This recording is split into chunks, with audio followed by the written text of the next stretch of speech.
নমস্কাৰ বন্ধুসকল, কি খবৰ? আশা কৰোঁ ভালেই আছে। বন্ধুসকল, এতিয়া নতুনকৈ এপ্লাই কৰা অসম পুলিচ হ'বলৈ কি কি যোগ্যতা লাগিব? এতিয়া ABUB কনষ্টেবলটোকে চাওক।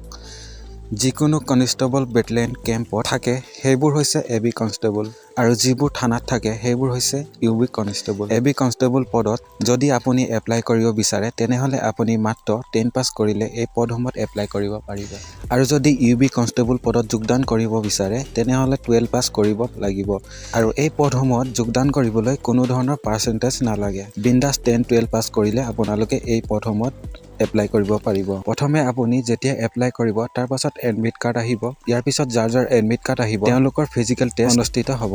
যেতিয়া আপোনালোকৰ ফিজিকেল টেষ্ট দিবলৈ যাব তেতিয়া সেই এডমিট কাৰ্ডখন লগতে লৈ যাব লাগিব। ইয়াৰ পাছত আপোনালোকৰ মেডিকেল টেষ্ট হ'ব। তাত আপোনালোকৰ হাত, ভৰি, চকু আদি চাব আৰু কালাৰ ভিজন টেষ্ট হ'ব। ইয়াৰ পিছত ৰানিং হ'ব আপোনালোকৰ 3200 মিটাৰ, লগতে লং জাম্প হ'ব 16 ফুট মাৰিব লাগিব।